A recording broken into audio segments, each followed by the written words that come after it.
उसकी कोई सरकारी नौकरी नहीं। उसने शिव जी के मंदिर में जल चढ़ाना प्रारंभ करा, शंकर जी ने नहीं सुना।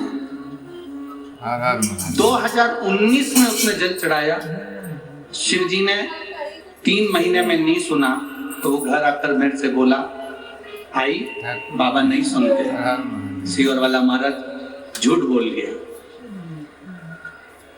मैंने अपने बेटे से कहा तू जल चढ़ाना मत छोड़, कि तू तो कहती थी कि 3 महीने में सुनता है, तू जा शंकर के मंदिर।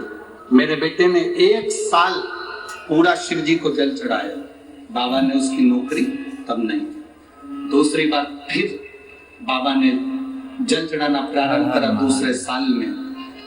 इतने में सूचना मिली कि रुद्राक्ष महोत्सव हो रहा। जय शिव जय रुद्राक्ष महोत्सव में पहुंचे तो कंकर शंकर की पूजन कर आया। बेटे ने जल चढ़ाना नहीं छोड़ा, कुबेर भंडारी के चरणों में कहकर आया, अगर मैंने कंकर शंकर की पूजन करी है तो मेरी सरकारी नौकरी लगेगी, अब तब आऊंगा। मैं बाबा को नमन करने आई हूँ कि मेरे बेटे की सरकारी जॉब लग गई है।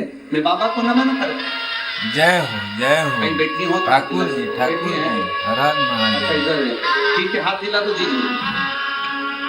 चैनल में तो दिख रहा है ना? हाँ बस ठीक। श्री शिवाय नमस्तुभ्यं।